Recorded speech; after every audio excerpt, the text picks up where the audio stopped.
Disclaimer. आप जो सुनने जा रहे हैं वह सिर्फ एक कहानी है। हाँ, एक ऐसी कहानी जो सिर्फ हमारी कल्पना की दुनिया में मौजूद है। इसमें बताई गई हर बात बस मनोरंजन के लिए है। किसी भी धर्म, व्यक्ति या जगह से इसका कोई लेना देना नहीं है। अगर आप ऐसी ही और मजेदार कहानियां सुनना चाहते हैं तो VIP स्टोरीज को सब्सक्राइब करना और इस वीडियो को लाइक करना न भूलें। अध्याय 31 हरा भरा ब्लूमस्टोन वर्डन ब्लूमस्टोन। जैसा कि उम्मीद थी, जिस जेड में एकोपिल रखी गई थी उसमें एक बहुत ही खास सुगंध थी। इस तरह की जेड को वर्डन ब्लूमस्टोन कहा जाता था और इसकी खुशबू में हल्की फूलों जैसी महक होती थी। असल में यह महक उसकी उस विशेष क्षमता का परिणाम थी जिससे वह अपने भीतर रखी वस्तु की आभा और को दबा और नियंत्रित कर सकती थी। यही कारण था कि इस जेड का प्रयोग औषधीय गोलियों पिल्स को संरक्षित करने में किया जाता था। यह उनके औषधीय प्रभाव को बाहर निकलने से रोकने में बहुत प्रभावी थी। लेकिन समय के साथ इस जेड का प्रयोग कम होने लगा। इसके दो प्रमुख कारण थे। पहला, इसकी खुशबू बनने में बहुत समय लगता था और उसी के साथ इसकी दबाव शक्ति भी विकसित होती थी। दूसरा, अगर इसे बहुत लंबे समय तक प्रयोग में रखा जाए तो यह महक धीरे धीरे अपने भीतर रखी वस्तु को भी प्रभावित करने लगती थी, उसके गुणों को बदल देती थी। इसीलिए आधुनिक समय में अधिक तटस्थ जेड्स को इसके स्थान पर चुना जाने लगा। लेकिन इस वर्डन ब्लूमस्टोन की एक और खासियत थी। इसकी सुगंध के जरिए गुप्त कोड छिपाए जा सकते थे। विभिन्न जड़ी बूटियों, पौधों या गोलियों की परतों को विशेष तरीके से जमा कर इसमें एक गंध आधारित कोड छिपाया जा सकता था, जिसे सिर्फ वही लोग समझ सकते थे जो सुगंध पठन कला में निपुण हों।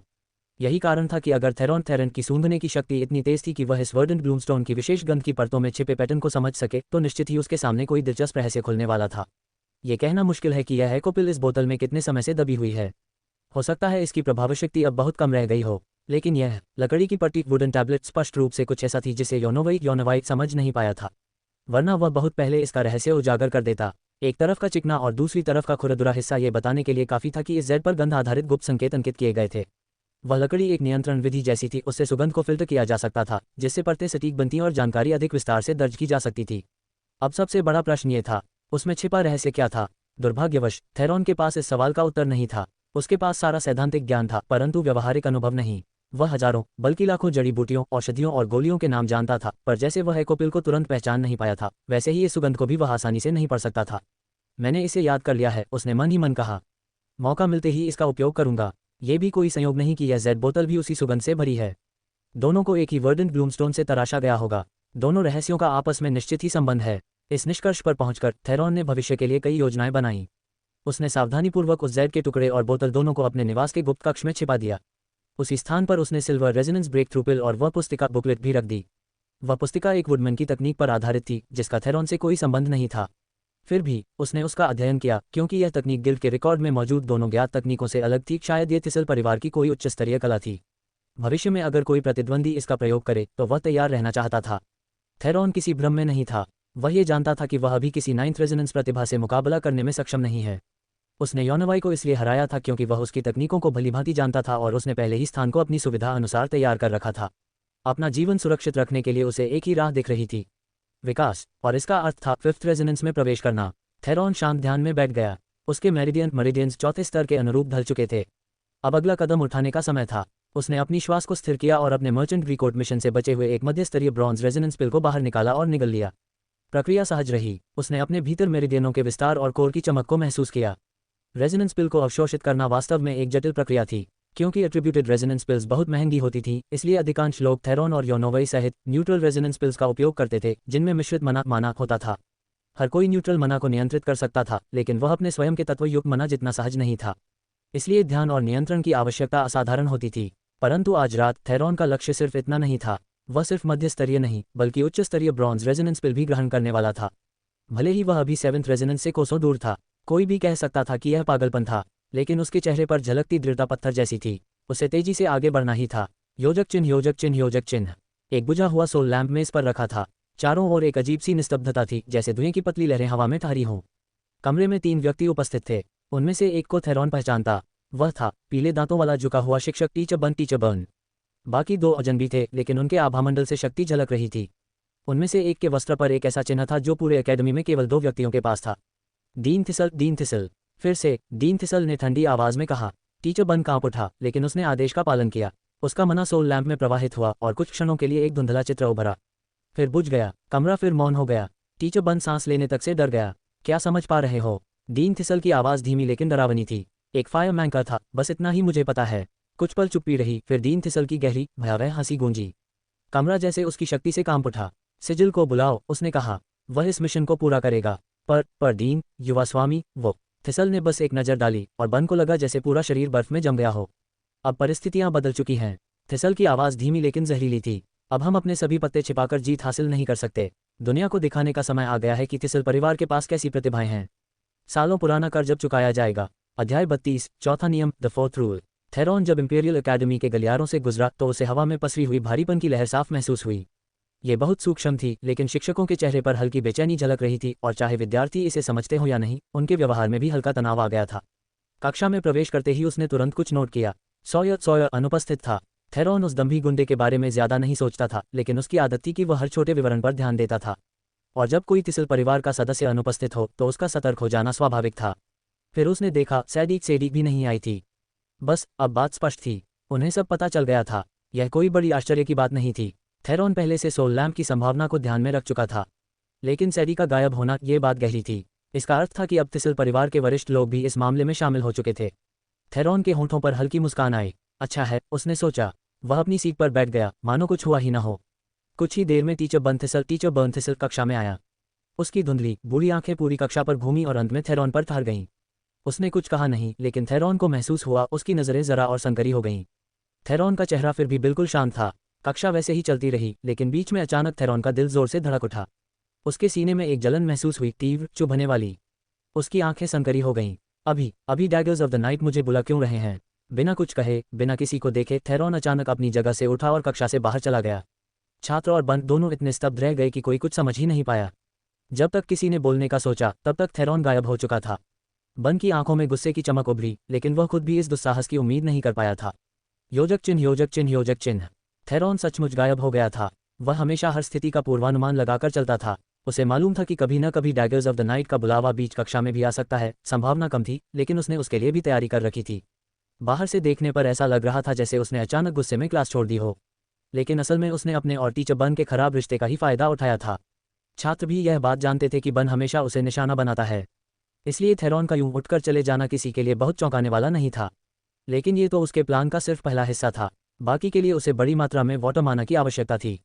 वह अपने छात्रावास लौटा, पर किसी ने उसे निकलते नहीं देखा। कुछ ही देर में वह एक परिचित होटल के कमरे में था। उसका चेहरा पूरी तरह बदल चुका था। वह दर्पण में समा गया और अगली ही पल वह एक पत्थर के कमरे में था। थेरॉन तेजी से बढ़ा, सीने की जलन और बढ़ गई थी। कुछ ही देर में वह उसी सभा कक्ष में पहुंचा जहां वह सामान्यतः अपने मिशन की रिपोर्ट देता था। उसके कंधों पर एक गहरा चोगा था और वह उन सैकड़ों चोगों की भीड़ में जा मिला जो बिल्कुल उसी जैसे थे। चारों ओर ब्रॉन्ज असैसिन्स की फुसफुसाहटें गूंज रही थीं। जितना वह समझ पा रहा था, सिर्फ उन्हीं को बुलाया गया था और उनकी अनुशासनहीनता स्पष्ट थी। अचानक एक भारी दमनकारी शक्ति पूरे कक्ष में उतर आई। किसी अनजान क्षण पर एक छाया में आकृति सबके सामने प्रकट हो चुकी थी। अंधकार के भीतर सिर्फ दो लाल जलती हुई आंखें दिख रही थीं। फुसफुसाहटें थम गईं। कक्ष में सन्नाटा छा गया। पहला नियम, आवाज बर्फीली हवा जैसी गूंजी। सभी की रीढ़ें सीधी हो गईं, त्वचा पर झुरझुरी दौड़ गई। कभी अपने साथी हत्यारे की हत्या मत करो। सभी एक साथ दहाड़े, मानो किसी अदृश्य डोर ने उनके हृदयों को खींच लिया हो। दूसरा नियम, एक हत्यारे का सबसे बड़ा हथियार उसका मस्तिष्क है। तीसरा नियम, बल से अधिक महत्वपूर्ण है अनुकूलन। चौथा नियम, गिल्ड के लिए, गिल्ड के नाम पर। हर बार जब वे ये वाक्य दोहराते, उनके सीने की जलन और प्रचंड हो जाती, जैसे कोई जलता हुआ भला उनके हृदय को भेद रहा हो, उनकी नसों में फायमाना दौड़ाकर रक्त को राख बना रहा हो। थेरॉन ने भी बाकी सबके साथ मिलकर मंत्रोच्चारण किया। उसकी आवाज़ भीड़ में मिलकर गूंज उठी। तभी लाल आंखों वाली आकृति ने बोला, आज तुम में से कई अपने पहले संकट का सामना करने वाले हो। गिल्ड की शाखा ने तुम्हें बुलाया है। गिल्ड की रक्षा करो, अपने जीवन की कीमत पर भी। वह वाक्य हवा में गूंजे ही थे कि जमीन हिल उठी। थेरॉन की पुतलियां सिकुड़ गईं। उसे एहसास हुआ, यह मामला साधारण नहीं था। उसने परिस्थिति को बहुत कम आंका था, लेकिन अब उसके पास कोई विकल्प नहीं था। गिल्ड के आदेश को ठुकराना मृत्यु के समान था। वह जानता था कि यह गिल्ड ही उसे वह जानकारी दे सकता है जो केवल किसी कुलीन को मिलती है। गिल्ड के बिना वह सत्ता की दुनिया में एक उड़ता पत्ता मात्र होता, पर गिल्ड के साथ वह उन घटनाओं का हिस्सा था जो मार्को जेट्स तक को प्रभावित कर रही थीं। लेकिन इस शक्ति के साथ उसका मूल्य भी आता था, और आज वे अपना मूल्य वसूलने आए थे। सिर्फ ब्रॉन्ज असैसिन्स को ही क्यों बुलाया गया है? थेरॉन का दिल एक पल के लिए रुक गया, और फिर उत्तर बिजली की तरह कौंधा। कल सफाया, जब कोई संगठन किसी संकट में फंसता है, तो उसकी सबसे बड़ी कमजोरी होती है भीतर के लोग। ब्रॉन्ज स्तर के हत्यारे अभी तक अपनी निष्ठा सिद्ध नहीं कर पाए थे, इसलिए वे सबसे बड़े खतरे थे। तो क्या गिल्ड का कोई हाइडआउट उजागर हो गया है? सवालों की बाढ़ थेरॉन के मन में उठी, लेकिन उसने उन्हें भीतर ही दबा दिया। वह जानता था, आज की रात उसके हाथ की जलन से भी कहीं गहरे घाव छोड़ जाएगी। अगर वह जिंदा बचा तो। अध्याय 33, शांति। थेरॉन शांत हो गया, डरावनी, अस्वाभाविक शांति। उसके कान हल्के हल्के हिले, उसकी सांसें धीमी पड़ गईं। वह अपने आसपास के हर छोटे बदलाव को महसूस कर सकता था, किसी के बेचैन हाथ, किसी की तेज होती धड़कन और किसी के माथे से बहती ठंडी पसीने की बूंदें जो कमरे की नमी को हल्का सा बढ़ा रही थीं। वह सब महसूस कर रहा था। धरती फिर से कांपी और उसके कानों में एक खोखलापन सा भर गया। उसकी सांसें जितनी भी नियंत्रित थीं, उसे बहुत ज्यादा ऊंची लगने लगीं। उसे और शांत होना था, पूरी तरह नियंत्रण में, वरना कोई मौका नहीं बचेगा। और फिर उसने सुना अपने ही खून का बहना। जब उसने डैगर्स ऑफ द नाइट में प्रवेश लिया था, तब उसे इस अवस्था के बारे में बताया गया था। एक ऐसी स्थिति जहां इंसान इतना केंद्रित, इतना सजग, इतना शांत हो जाता है कि उसे बस अपने दिल की धड़कन और नसों में बहते रक्त की आवाज़ सुनाई देती है। वे इसे वेनसॉन कहते थे। थेरॉन की मुट्ठियां ढीली पड़ीं और उसकी तलवार व खंजर उसके हाथों में ऐसे आ गए जैसे वे वहीं के हों। वह सबसे पहले हिला, हवा में झूलती लाल आंखों में हल्की सी चमक उभरी, पर कोई आवाज़ नहीं आई। थेरॉन पहले ही एक गलियारे में प्रवेश कर चुका था, जबकि बाकी ब्रॉन्ज असैसिन समझ ही नहीं पाए कि हुआ क्या है। उसकी पांचवीं रेजोनेंस वाली शक्ति उसके शरीर में शांत भाप की तरह दौड़ रही थी, हर मांसपेशी उसके साथ सामंजस्य में काम कर रही थी। थेरॉन को छिपे ठिकाने का नक्शा कुछ हद तक याद था। ये सुरंगों और पत्थर की गलियारों का जाल था। अधिकांश हिस्सा रहने के क्वार्टर थे और लगभग 20% हिस्सा प्रशिक्षण के लिए बनाया गया था। मगर समस्या ये थी कि थेरॉन सिर्फ ब्रॉन्ज असैसिन क्वार्टर तक ही परिचित था। ऊंचे दर्जे के हथियारों के क्षेत्र या उनकी गहराई के बारे में उसे कोई जानकारी नहीं थी। और बाहर निकलने का एकमात्र रास्ता उसके अपने कमरे से था, जो अब निश्चित ही बंद किया जा चुका था। मतलब निकलने का रास्ता केवल पुराने ढंग से था। उसने दिमाग में 3 संभावित रास्ते गिन लिए, सभी अनजान क्षेत्रों में, और चौथा रास्ता, जो कि सबसे खतरनाक था, कहीं सामने ही छिपा हुआ था। लेकिन सबसे अच्छा तरीका था खतरे की दिशा में जाना। जहां से धरती हिल रही थी, वही बाहर निकलने की जगह हो सकती थी। बस वहां तक पहुंचना था। क्या सबसे पहले दौड़ पड़ना समझदारी थी? आमतौर पर नहीं, लेकिन क्योंकि वह सबसे पहले निकला था, उसके पीछे तेज कदमों की आवाज़ गूंज उठी। अच्छा, उसने सोचा, वह जानता था कि इंसान चाहे हत्यारा ही क्यों न हो, लेकिन वह पैटर्न फॉलो करने वाला जीव है। जब कोई एक व्यक्ति आत्मविश्वास से आगे बढ़ता है, बाकी उसके पीछे हो लेते हैं। थेरॉन ने एक मोड़ काटा, दीवार पर कदम रखकर खुद को आगे उछाला। गति उसकी ताकत नहीं थी, पर उसकी नियंत्रण शक्ति थी। तीखे मोड़ों और संकरे रास्तों में उसका संतुलन और दिशा बदलने की कला अद्भुत थी। यही कारण था कि वह सबसे आगे बना रहा, भले ही कुछ उसके पीछे 8वीं या 9वीं रेजोनेंस वाले असैसिन्स थे। लेकिन इसमें भी खतरा था। थेरॉन ने हवा की कंपकंपी महसूस की, एक हल्की धुंध की परत उसके सामने फैली थी, हर हलचल, हर कंपन उसे सुनाई दे रहा था। धरती की कंपन की दिशा पहचानना मुश्किल था। लगता था कि वह सही दिशा में भाग रहा है, और फिर अचानक रास्ता बंद। पर किसी तरह थेरॉन ने हर बंद रास्ता टाल दिया, और तभी एक सरसराहट। वह झुका, घुटनों के बल फिसल गया, और एक तलवार उसके नाक के ऊपर से गुजर गई। वह तलवार नहीं, एक बूमरैंग थी, जो तुरंत मुड़ी और पीछे एक ब्रॉन्ज असैसिन का सिर धड़ से अलग कर गई। मेटल मैंसर, थेरॉन ने महसूस किया, उस बूमरैंग को कोई धातु नियंत्रक मना से चला रहा है। और इसी से वह जान गया कि दुश्मन कहाँ है। उसने धुंध का गोला हटाया, क्योंकि अब छिपना नहीं, लड़ना था। उसने अपनी पिंडलियों में जोर भरा, जमीन पर दोनों मुट्ठियां मारी और फिसलते हुए सीधा उछल पड़ा। सामने से एक मोड़ दाएं जा रहा था, वहीं उसने छलांग लगाई। उसकी तलवार नीली लकीर की तरह चमकी, और एक सिर उड़ता हुआ हवा में गया। ये मेटल मैंसर नहीं था। पीछे से हवा में फिर वही तीव्र कंपकंपी बूमरैंग लौट रहा था। वह मेटल मैंसर को देख नहीं पा रहा था, क्योंकि वह इस पूरे दल के पीछे छिपा था। सामने 6 लोग, और सबसे कमजोर भी 6ठी रेजोनेंस का। मेटल मैंसर 9वीं रेजोनेंस पर है, सामने से नहीं झेला जा सकता। थेरॉन जानता था अब पूरा ध्यान उसी पर है। पीछे से मौत आती हुई, सामने दुश्मनों की दीवार, हर ओर खतरा था, लेकिन थेरॉन की नीली आंखों में अब भी वैसी ही ठंडक थी। पूर्ण शांति। अध्याय 34। आखिर हुआ क्या? शुनू। तेज हवाओं को चीरती हुई बूमरैंग की तीखी सीटी जैसे आसमान को फाड़ रही थी। वह घूमती हुई हवा को चक्रवात में बदल रही थी, एक उड़ती हुई चांदी की डिस्क जैसी लग रही थी, जो किसी का सिर कलम करने को तैयार हो। और वह बूमरैंग सीधे थेरॉन के सिर के आर पार चली गई। मेटल मैंसर की आंखों में एक पल के लिए उलझन उभरी, और अगले ही क्षण एक और सिर हवा में लुढ़कता चला गया। 40%। थेरॉन ने मन ही मन गिना। उसका मना बहुत तेजी से घट रहा था। 9वीं रेजोनेंस वाले मैंसर की आंखों को धोखा देना आसान नहीं था, इवन टच ऑफ मिराज जैसी अडेप्ट बाउंड्री के साथ भी नहीं। वह फुर्ती से जमीन पर उतरा और तुरंत पीछे की ओर विस्फोटक छलांग लगाए। उसकी टाइमिंग सटीक थी। बाकी ब्रॉन्ज असैसिन्स अब भी आगे दौड़ रहे थे, उनमें से कई तो ये समझ भी नहीं पाए थे कि हुआ क्या है। एक पल पहले थेरॉन सबसे आगे था, और अगले ही पल वह भीड़ में गायब। अब उसका मोड बदल चुका था। हमले से ऊर्जा संरक्षण और पुनर्प्राप्ति पर अन्य ब्रॉन्ज असैसिन्स को मजबूरन पूरी ताकत से लड़ना पड़ा। मेटल मैंसर ने जल्द ही समझ लिया कि वे संख्या में कम पड़ रहे हैं। थेरॉन की नज़रें झपकीं। उसने देखा, मेटल मैंसर अपने पीछे की ओर देख रहा है, और आ रहे हैं। थेरॉन ने तुरंत युद्ध क्षेत्र का जायजा लिया। जगह बेहद तंग थी, दीवारें मुश्किल से 3 मीटर की दूरी पर। केवल एक रास्ता अंदर आने का था, और मेटल मैंसर के पीछे कई और सुरंगें निकलती थीं। अभी के लिए संख्या का पलड़ा उनके पक्ष में था, लेकिन अगर मेटल मैंसर भागा नहीं, तो इसका मतलब था बड़ी ताकतें रास्ते में हैं। थेरॉन की भौहें सिकुड़ीं। उसे पीछे से आघात महसूस हुआ। नहीं, ये हमला नहीं था, एक धक्का था। एक नए लड़के, क्या कर रहा है तू? जा, लड़। एक भारी, खरखराती आवाज ने उसके कान के पास से फुफकार मारी। थेरॉन ने खुद को साइड में खिसका लिया, भीड़ के बीच से निकल गया। और उस हाथ को छूने से पहले ही बच निकला। वह पहले से तैयार था। वह जानता था कि कोई न कोई मौके का फायदा उठाएगा, पर वह चाहता था कि उसे थोड़ा और वक्त मिल जाए। वो असैसिन उसकी सतर्कता पर भड़क गया। परिस्थिति ऐसी थी कि किसी के पास जिद करने का वक्त नहीं था। थेरॉन के दिमाग में गणनाएं घूमने लगीं। वह जानता था कि यह बस शुरुआत है, आगे और समस्याएं आने वाली हैं। अचानक उसने अपनी छोटी तलवार उठाई, नीली चमक की एक लकीर, और धड़ाम, बूमरैंग उससे टकराया और उसका पूरा शरीर पीछे उछल गया। इस बार उसने बचने की कोशिश नहीं की। उसकी कलाई झंझना उठी, पर वह भीड़ के पीछे नरमी से उतर गया। पीछे मुड़कर देखा और भी ब्रॉन्ज असैसिन्स इस दिशा में भागते आ रहे थे। हम अभी निकास से दूर हैं और अब मैं अग्रणी नहीं रहा। ये परेशानी खड़ी कर सकता है। उसकी आंखें सिकुड़ीं। दूसरी पंक्ति में दौड़ते हत्यारों में उसने एक चेहरा या कहें एक चाल पहचानी। उसने नजरें झुका लीं। ध्यान खींचने की जरूरत नहीं थी। सभी ने चेहरे ढक रखे थे, पर चाल, हथियार और गति से पहचान हो जाती है। अगर आप ध्यान दें तो थेरॉन ने उस व्यक्ति को चिन्हित कर लिया। वह अब और सतर्क हो गया। जो भी हो, तैयार रहो। उसने फिर से अपना ध्यान केंद्रित किया। धरती एक बार फिर कांपी और थेरॉन जान गया, अब कुछ होने वाला है। सामने से चीखें गूंज उठीं। थेरॉन ने देखा, एक और समूह दुश्मनों का सामने वाली सुरंग से निकल रहा था। वहीं से रास्ता है। उसकी मना पुनर्प्राप्ति तेज थी। उसके लबादे में छिपी शीशी खनकी। कुछ ही मिनटों में उसका स्तर फिर 50% पर पहुंच गया। और फिर पीछे रहने वाला थेरॉन एक बार फिर आगे निकल पड़ा। मेटल मैंसर अब उस ब्रॉन्ज असैसिन से उलझा हुआ था जिसने पहले थेरॉन को धक्का दिया था, पर आश्चर्यजनक रूप से मेटल मैंसर निकट युद्ध में माहिर था। वह असैसिन जो बढ़त लेने निकला था, अब खुद बचाव में था। थेरॉन के पास से एक हल्की खुशबू गुजरी। वह हवा में झूला, मोड़ा और देखा, एक और असैसिन उसके साथ साथ चल रही थी। एक और नौवीं रेजोनेंस मास्टर, एक औरत। कुछ गड़बड़ है। उसकी खुशबू, और तभी उसे समझ आया, कोई भी अनुभवी हत्यारा अपने शरीर से इतनी स्पष्ट सुगंध नहीं आने देगा। मतलब यह महिला भी उसकी तरह जबरन यहाँ भेजी गई थी।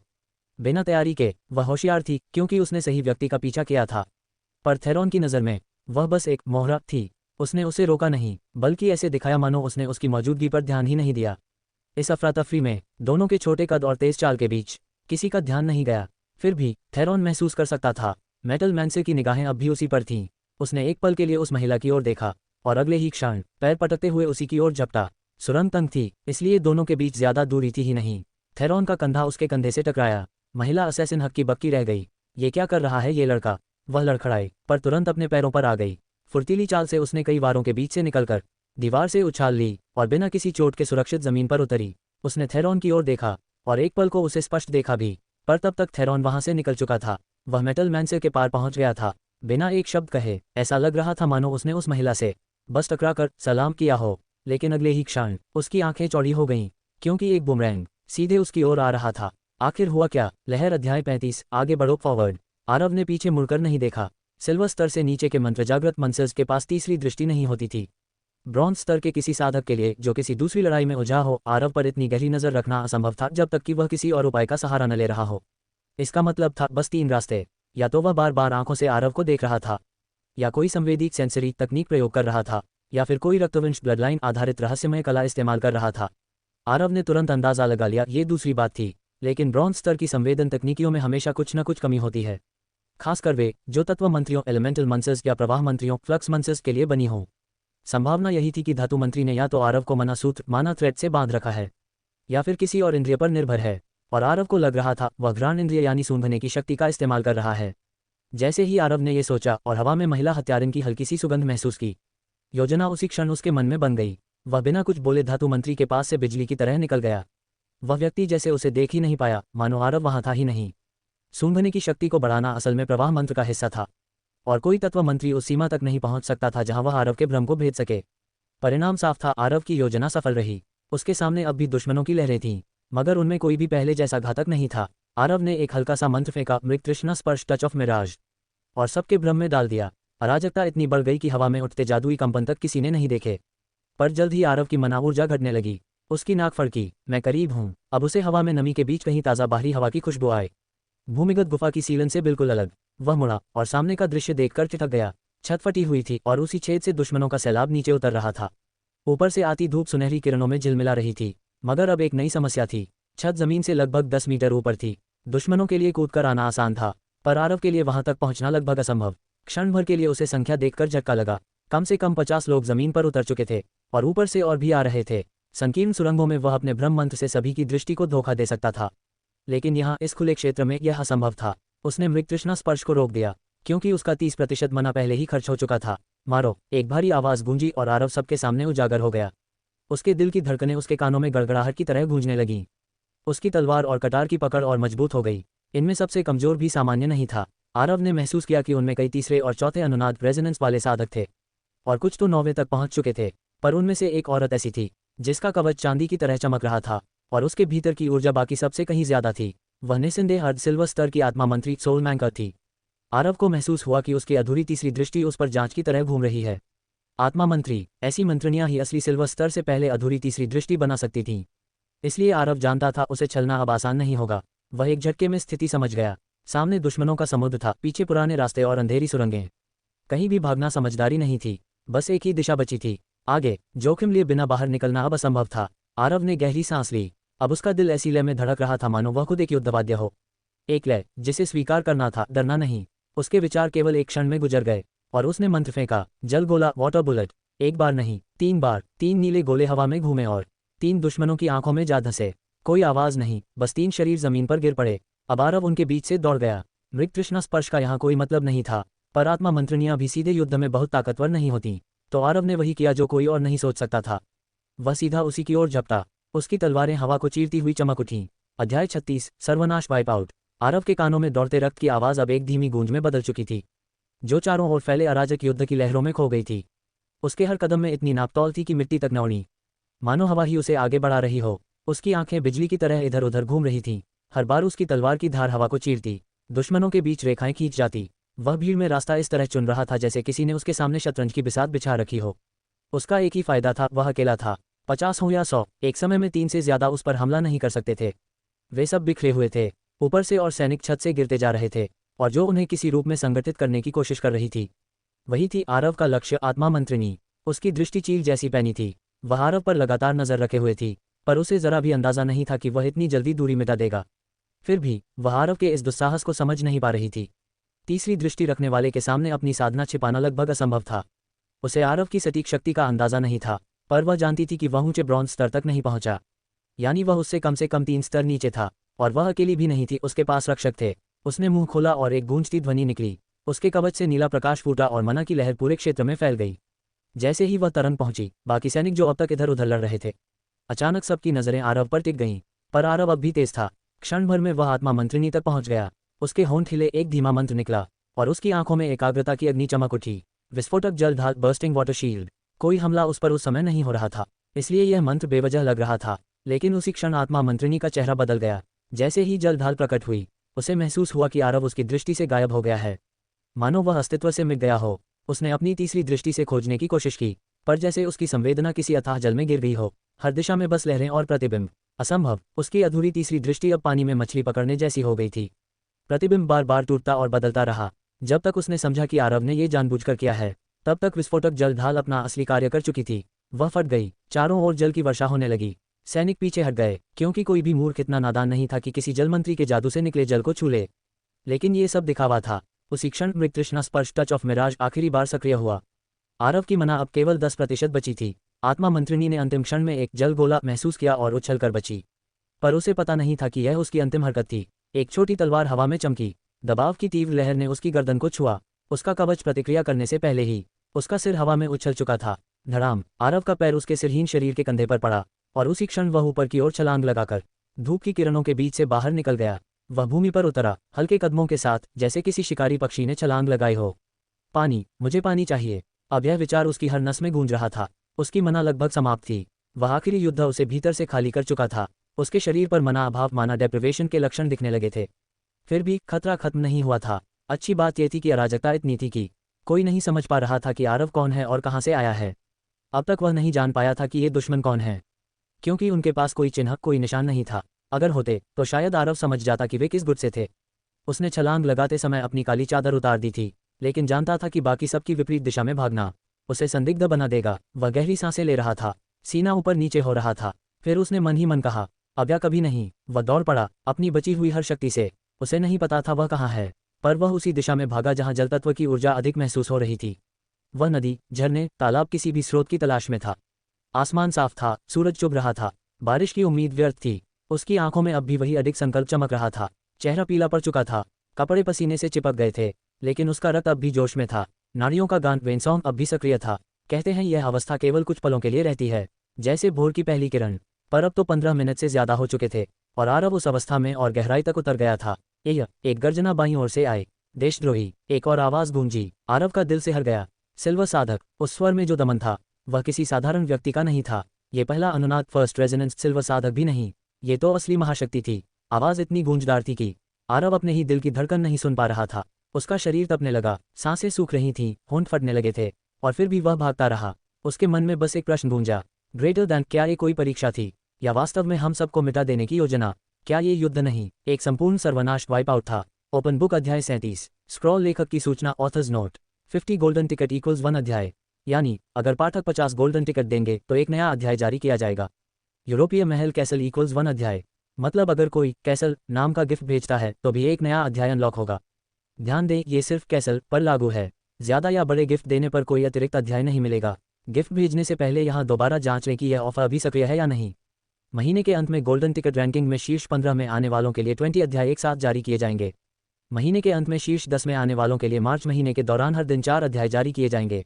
ट्रॉफी महीने के अंत में शीर्ष 5 में आने वालों के लिए मार्च महीने के दौरान हर दिन 5 अध्याय जारी किए जाएंगे।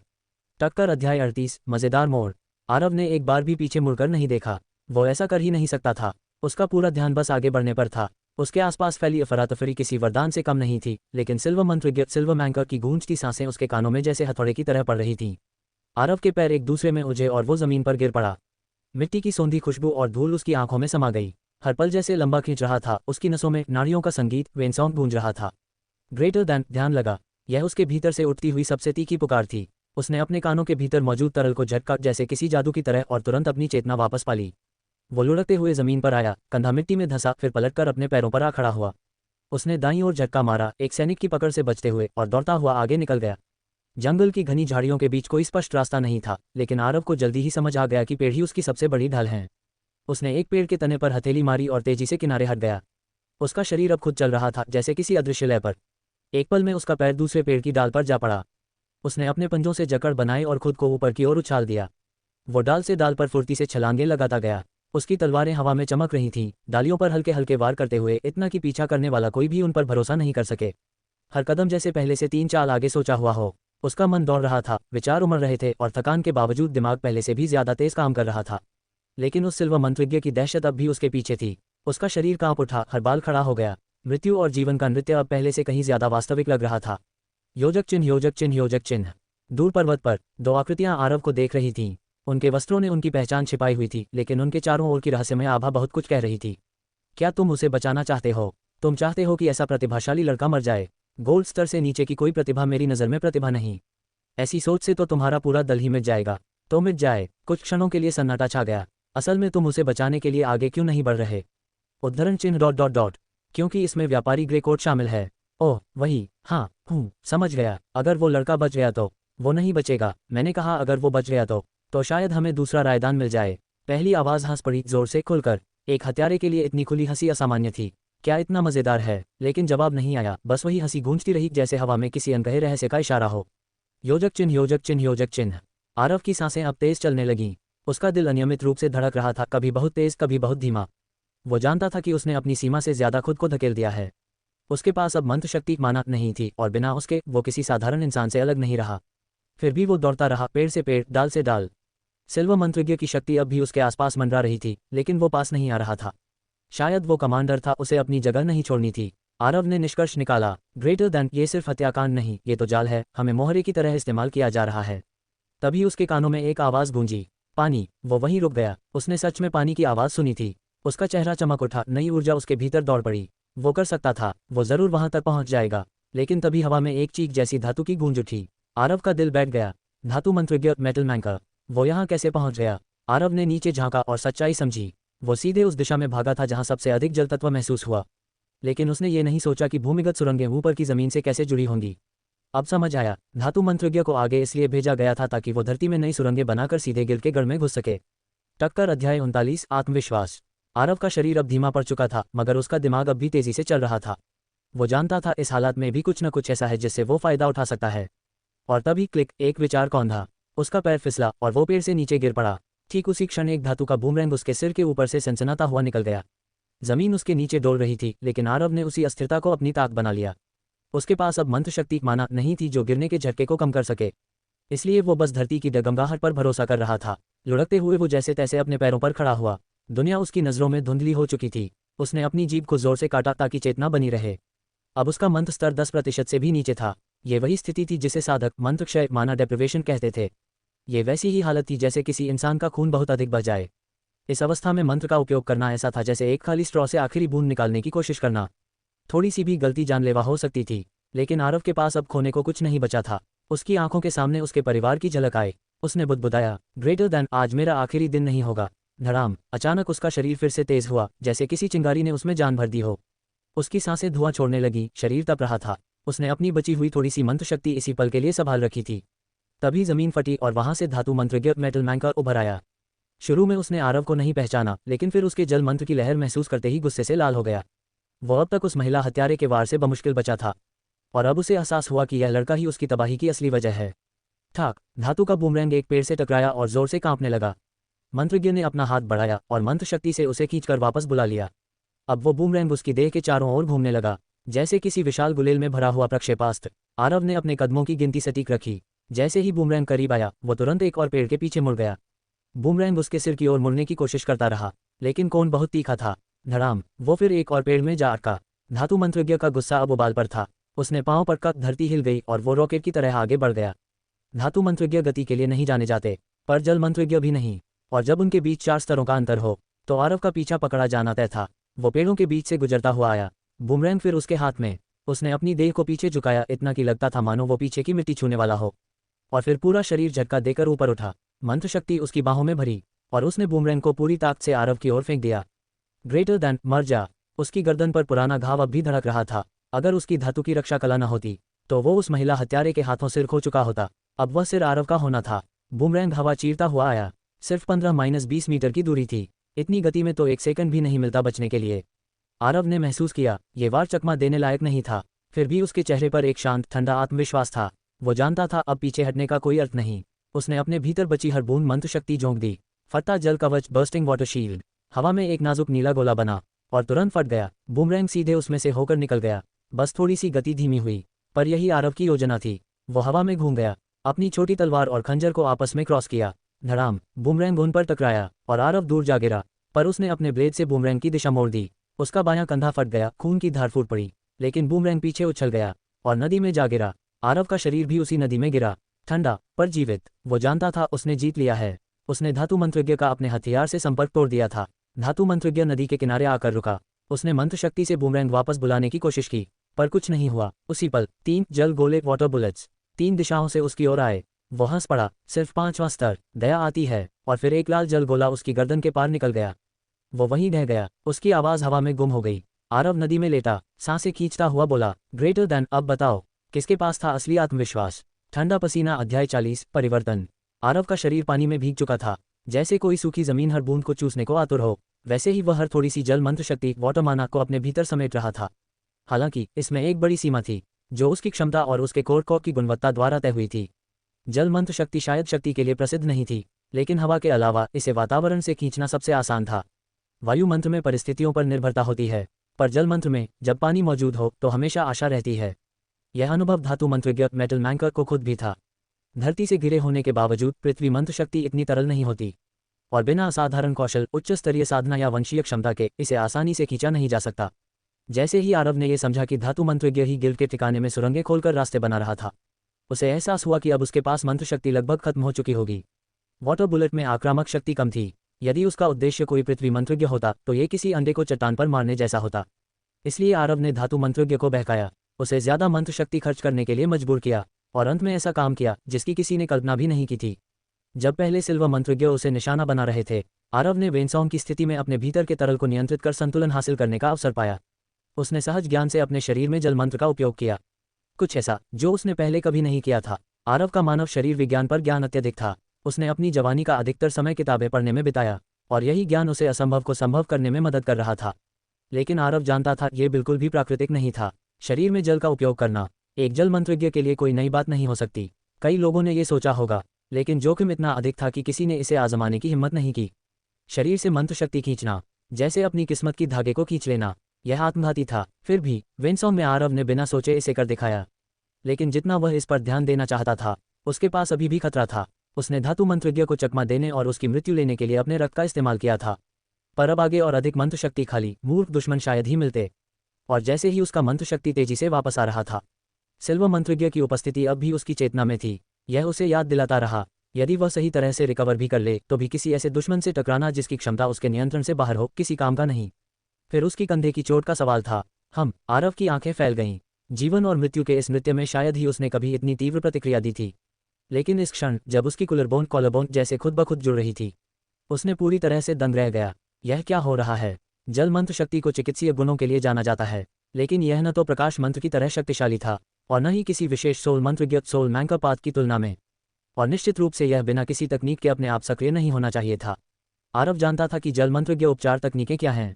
ये वही तकनीकें थीं जिन्हें उसने सबसे पहले सीखा था, पर वे इतने मामूली थे कि किसी भी गंभीर चोट को ठीक नहीं कर सकते थे। मेरे शरीर में कुछ अजीब हो रहा है। जब उसने इतने समय तक वेनसॉन्ग में ठहराव रखा, तब से उसे कुछ असामान्य महसूस हो रहा था। ये पहली बार था जब उसने महसूस किया कि उसे इतनी देर तक वहां रहना चाहिए। उसने सांस ली और पाया कि वह पहले ही नदी में काफी गहरा डूब चुका था। और वह सांस कैसे ले रहा था, उसने इसके बारे में सोचा तक नहीं। आरव का शरीर अब लगभग अपने आप ही काम कर रहा था। उसका हाथ अपने गले में लटके हार्ट नेकलेस को छू गया। अचानक उसे उसमें एक अजीब अनुनाद महसूस हुआ, जैसे ये कुछ कहने की कोशिश कर रहा हो, पर शब्दों में नहीं। आरव ने पानी की लहरों के बहाव पर खुद को बहा दिया। इसमें इतना मग्न था कि उसने ये तक नहीं देखा कि सिल्वर मंत्रज्ञ ने उसे पूरी तरह खो दिया। उस क्षण आरव पानी के साथ पूर्ण और अखंड बन गया। उनकी मंत्र शक्ति का प्रवाह इतना सहज था कि आरव और नदी के बीच का अंतर महसूस नहीं हुआ। जैसे ही आरव नदी के तल तक डूबा, उसने महसूस किया कि उसने खुद को पूरी तरह बदल लिया है। उसने अपनी पूरी सीमा तक खुद को धकेला था और इस शांति के क्षण में आरव नींद में बह गया। हाई वोल्टेज अध्याय 41 छठा रेजोनेंस कैसल बोनस। आरव की आंखें झटके से खुलीं। उसका दिल धड़क उठा और वह खांस पड़ा। पानी उसके होठों से छींट रहा था। जल्द ही उसने मुंह बंद किया और सांस रोक ली। वह अपने भीतर उठ रहे आतंक को दबाने के लिए मजबूर हुआ। फिर भी उसे पूरी तरह समझ नहीं आया कि वास्तव में क्या हो रहा था। चारों ओर अंधकार था, लेकिन वह महसूस कर सकता था कि वह पानी में डूबा हुआ था। खैर, अगर लगभग दम घुटने से यह स्पष्ट नहीं हो गया तो और क्या हो सकता था। उसके मन में यह विचार आया कि वह यहाँ इतने लंबे समय तक कैसे जीवित रह पाया। पर अब उसकी प्राथमिकता यह नहीं थी। जब उसके फेफड़े पानी से भर चुके थे, जल मंत्र शक्ति वाटर माना उसके चारों ओर घूमी और उसने जल्दी से सतह की ओर खुद को धकेला। छठा रेजोनेंस। जैसे ही उसने अपनी मंत्र शक्ति का उपयोग करना शुरू किया, आरव ने अंतर महसूस किया। वह किसी अज्ञात कारण से अपनी साधना में एक और स्तर ऊपर छलांग लगा चुका था। आरव की साधना हमेशा तेज रही थी। जब से उसने इसे गंभीरता से लेना शुरू किया, आधे साल पहले तक वह पहला रेजोनेंस भी नहीं था, लेकिन उस समय में वह 5वें रेजोनेंस तक पहुंच चुका था। ये लगभग 1 महीने में एक साधना स्तर पाने की दर थी। बेशक इसका कारण ये भी था कि वह जोखिम उठाता रहा, अपने मेरिडियंस को अत्यधिक तनाव में डालता रहा और अपनी असाधारण मंत्र शक्ति नियंत्रण क्षमता माना कंट्रोल पर भरोसा करता रहा, ताकि स्थायी गंभीर चोट से बचा जा सके। लेकिन उसके लिए भी ये बहुत चौंकाने वाला था। उसने अपनी गर्दन में लटके हार्ट नेकलेस की ओर देखा। उसे याद आया कि पहले उसे इससे एक अजीब अनुभव हुआ था, पर कभी भी पहले ऐसा महसूस नहीं हुआ था। यह उसका माता पिता का दिया हुआ स्मृति चिन्ह था। वह हमेशा इसे साथ रखता था, पर अपने परिवार को खोने के बाद इसे और भी अधिक महत्व मिला। शायद यह उनके पास से बचे केवल कुछ यादों में से एक था। कभी उसने यह उम्मीद नहीं की थी कि इसमें कोई रहस्य भी छिपा हो, लेकिन कोई भी जांच करने पर कुछ भी सामने नहीं आया। थर्ड आई, आरव ने धीरे से सोचा। उसने अपनी हथेली में हार को कसकर पकड़ लिया। शायद यही वह सीमा थी जिसे उसे पार करना था। यदि आरव पहले से ही अपनी साधना को तेजी से बढ़ाने के लिए दृढ़ था, तो अब उसका इरादा और भी प्रबल हो गया था। आरव का सिर पानी की सतह के ऊपर झांक आया। उसे अभी यह भी नहीं पता था कि वह कहाँ है, लेकिन उसने इतना भी नहीं खो दिया था कि यह भूल जाए कि वह अभी भी खतरे में हो सकता है।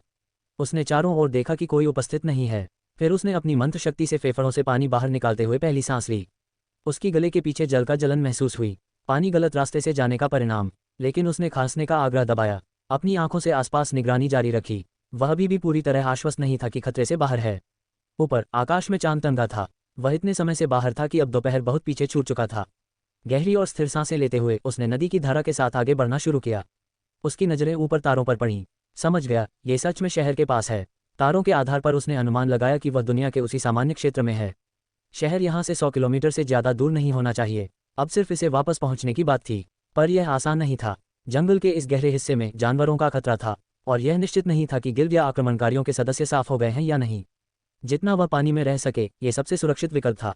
लेकिन आरव ने विचार पूरा भी नहीं किया था कि उसने पानी में बदलाव महसूस किया। एक त्वरित सोच के साथ उसने खुद को पानी से बाहर फेंका। जैसे ही एक विशाल मुंह ने उस पर हमला किया, उसने मुश्किल से ही यह महसूस किया कि यह किसी तरह का मगरमच्छ जैसा प्राणी था। जब उसने सीधे उसके मुंह में वाटर बुलेट फेंका, दर्द की झटका से प्राणी जाग उठा। खून की छींट उसके अचानक हमले से आई। प्राकृतिक रूप से उसने मुंह बंद किया और आरव ऊपर से गिरते हुए अपने हथियारों को तरल गति में निकालते हुए तैयार था। उसने हवा में पलटा, दोनों ब्लेड सीधे प्राणी की आंखों में घुसेड़ दिए। हाथों को मोड़ते हुए उसने घुमाया और खींचा। पानी में हलचल हुई और दोनों इसके नीचे दब गए। एक पल बाद आरव सतह पर उछला, इतना हल्का कि पानी में हल्की लहर तक नहीं बनी। ये वही था जिसकी उसे चिंता थी। पानी भी जानवरों से मुक्त नहीं था, और पानी आधारित जीवों की अद्वितीय गति के कारण ये सच में जीवन रोललेट खेलना जैसा था। एक बार फिर उसने केवल यही सवाल किया कि वह कैसे जीवित रहकर यहाँ तक पहुँच पाया। फिर भी इसमें कोई शक नहीं कि पानी पर आरव जमीन से कहीं अधिक शक्तिशाली था। फिर भी वह इस नदी का पीछा करता रहेगा। शहर उस दिशा में होना चाहिए। सांस लेते हुए आरव आगे बढ़ा। हालांकि अभी अभी गहरे पानी में डूबा था, वह भी आसपास की हवा की तरह सूखा था। हथियारों को कसकर पकड़ते हुए उसकी बर्फीली नीली आंखें चमक उठीं। योजक चिन्ह, योजक चिन्ह, योजक चिन्ह। अज्ञात स्थान पर जंगल के एक हिस्से में एक गोरा युवक पेड़ों पर खड़ा था। आंखों में बिजली चमक रही थी और नदी को स्कैन कर रहा था। मुझे विश्वास नहीं हो रहा कि तुम इतनी परिपूर्ण तरह से बच निकले, उसने धीरे से फुसफुसाया। अपने छोटे भाई की मौत के बाद राइडन का अंतिम मौका मर्चेंट ग्रीकोड मिशन का रहस्य जानने का उसके हाथों से निकल गया था, लेकिन वह इसे छोड़ नहीं सकता था। उद्धरण चिन्ह डॉट डॉट डॉट। तुम इतनी आसानी से नहीं मरोगे, है ना? अध्याय 42 फ्रोजन। आरव नदी के किनारे तेजी से दौड़ रहा था। उसके कदम हल्के थे। नीचे पानी का स्रोत होने के कारण जंगल से कोई जानवर अचानक बाहर आने की संभावना कम थी, और उसके वाटर माना नियंत्रण के कारण नीचे से कोई जानवर उसके पास चुपके से आने की संभावना और भी कम थी। जितना भी वह आत्मविश्वासी था, वह सतर्क बना रहा, लगातार अपने चारों ओर मौजूद गहन जल मंत्र शक्ति से ऊर्जा पुनः भरते हुए। उसने सोचा कि वह वेनसॉन्ग में उतर जाए, कम से कम ये देखने के लिए कि क्या वह उस रहस्यमय स्थिति में फिर से प्रवेश कर सकता है। लेकिन उसने ये निर्णय लिया कि फिलहाल ऐसा नहीं किया जाएगा। वेनसॉन्ग के साथ उसका नियंत्रण लंबा था, लेकिन यह अनंत नहीं था। वह बेहोश हुआ था, इसका कारण था, इसलिए इसे उस समय बचाना सबसे बेहतर था जब वास्तव में इसकी आवश्यकता होगी। उम्मीद है जब वह क्षण आएगा तब नदी युद्ध में फर्क डाल सकेगी। आरव को बारिश ज्यादा पसंद थी, किसी छोटे जल स्रोत या इस तरह के पानी के स्रोत से अधिक। वहां वाटर माना तक पहुंचना आसान होता, लेकिन यह अभी भी एक अच्छा दूसरा विकल्प था। योजक चिन्ह, योजक चिन्ह, योजक चिन्ह। आरव आगे बढ़ते हुए कई बार हमला किया गया। अच्छी बात यह थी कि वे सभी केवल जंगली जानवर थे। आरव की अधिकांश युद्ध शक्ति उसकी बुद्धिमत्ता से आती थी। ये दुर्लभ था कि वह केवल ताकत से दुश्मनों को हरा दे। उदाहरण के लिए, जब उसने सोल मैंकर को मारा था, वह बर्स्टिंग वाटर शील्ड की विखंडन क्षमता का उपयोग करके उसकी क्वाजी थर्ड आई को बाधित करता था। ऐसा त्वरित सोचने का तरीका उसकी सबसे बड़ी ताकत थी, लेकिन ऐसे विरोधियों के खिलाफ, खासकर जब उसने सिक्स्थ रेजोनेंस प्राप्त कर लिया था, इसकी जरूरत लगभग नहीं थी। उसने पाया कि उसका शरीर पहले से भी अधिक उसके नियंत्रण में था, और उसकी शॉर्ट स्वॉर्ड और डैगर उसके वास्तविक अंग बन गए थे। साथ ही उसकी 3 मुख्य तकनीकें, touch of mirage, water bullet और बर्स्टिंग वाटर शील्ड, अनपेक्षित रूप से कॉन्समेट बाउंड्री तक पहुंच गई थीं। अडेप्ट बाउंड्री पर पहुंचने के बाद कोई तकनीक सामान्य सीमा से परे नियंत्रित की जा सकती थी। उदाहरण के लिए, कई वाटर बुलेट्स का एक साथ उपयोग करना अडेप्ट मास्टरी की निशानी था।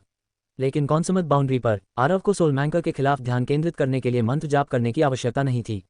तकनीक उसके लिए सांस लेने के समान सहज हो गई थी। न केवल माना की लागत कम हो गई, बल्कि उसकी कास्टिंग की गति भी अत्यधिक तेज हो गई थी। पहले बर्स्टिंग वाटर शील्ड को कास्ट करने में कम से कम 7% माना लगता था। जब माना 10% से नीचे गिरती तो वह इसे लगभग असमर्थ रूप में ही कास्ट कर पाता। अब उसे आधा माना ही चाहिए था।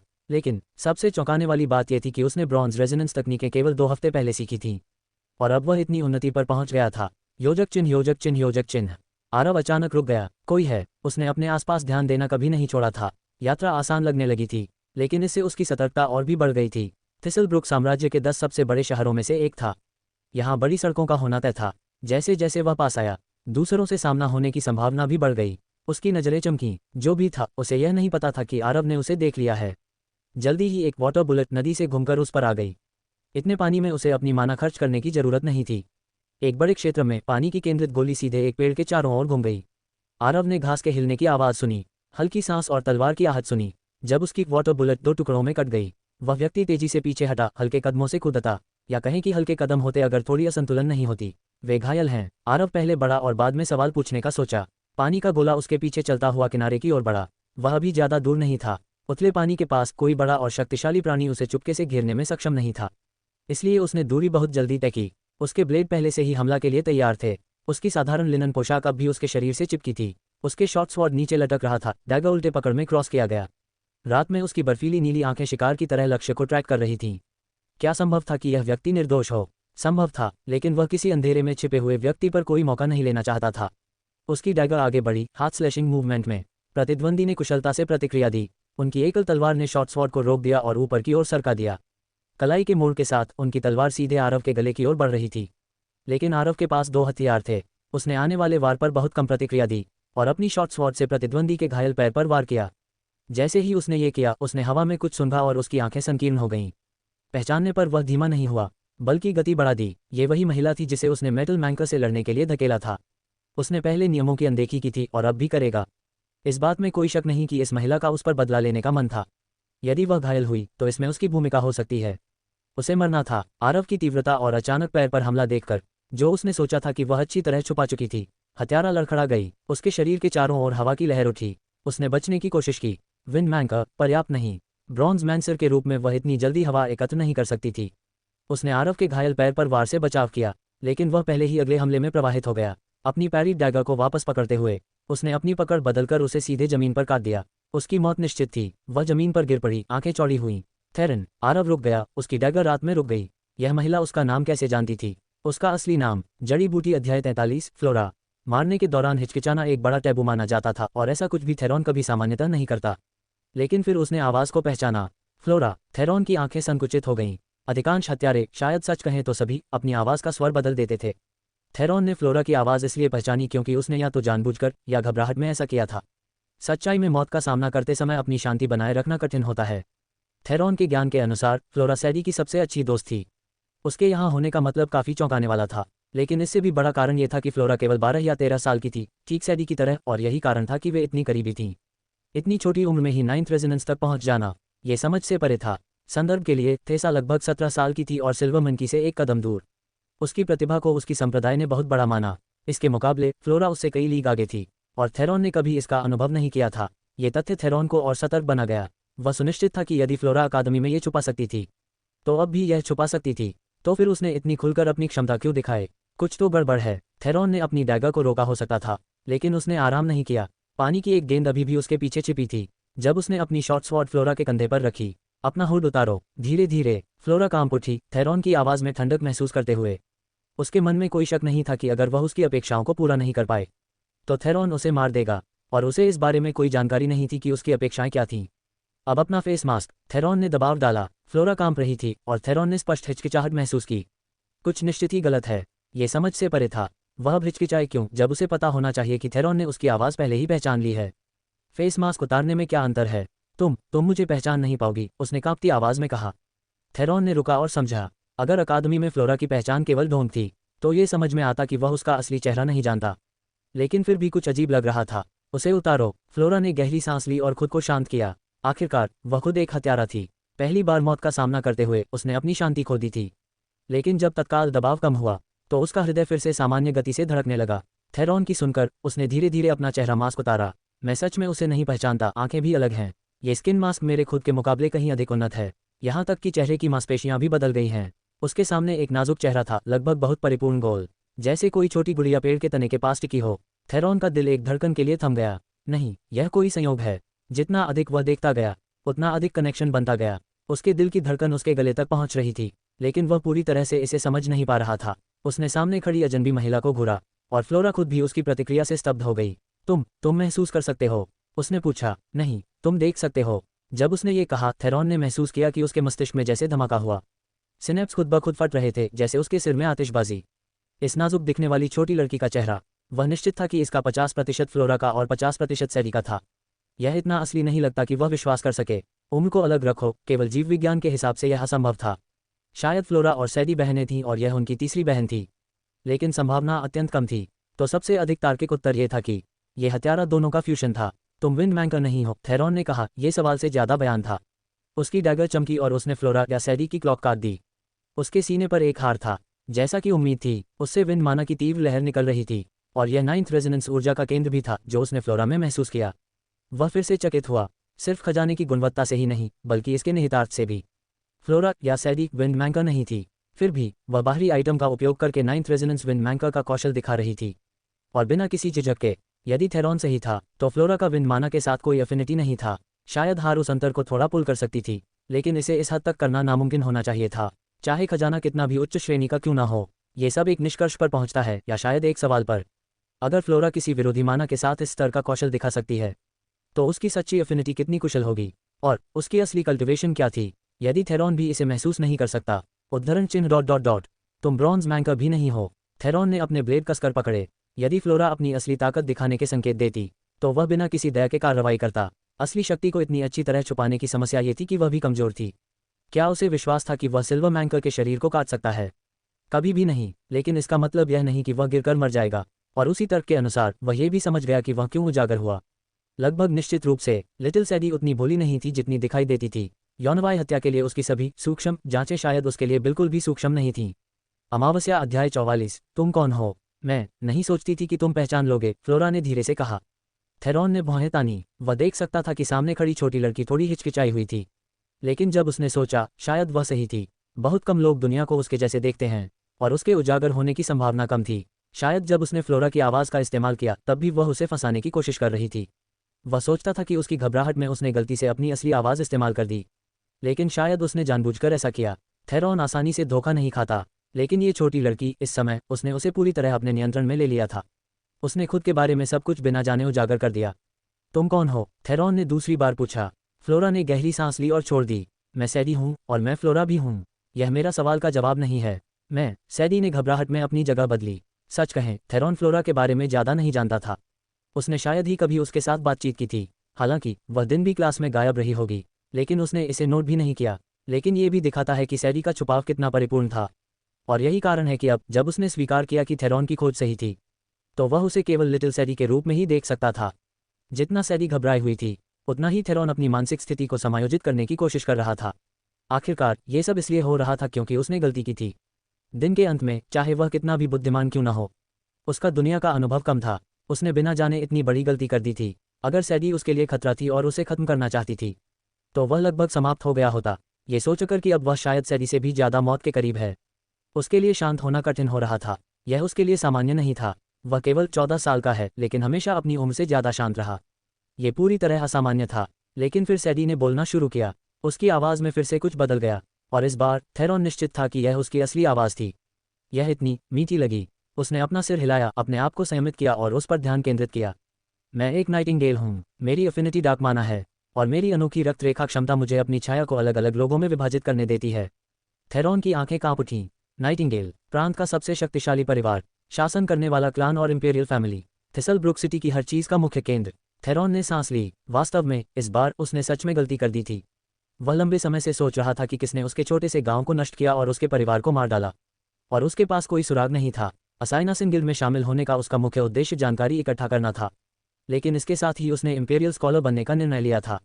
इसका एक कारण था ताकि उसकी दूसरी पहचान उसके अंधेरे कामों को छुपा सके, लेकिन एक और कारण था अंततः नाइटिंगेल क्लैन के करीब पहुंचने के लिए। उसने सोचा कि किसी व्यक्ति को ऐसा करने की अनुमति देने का मतलब क्या हो सकता है।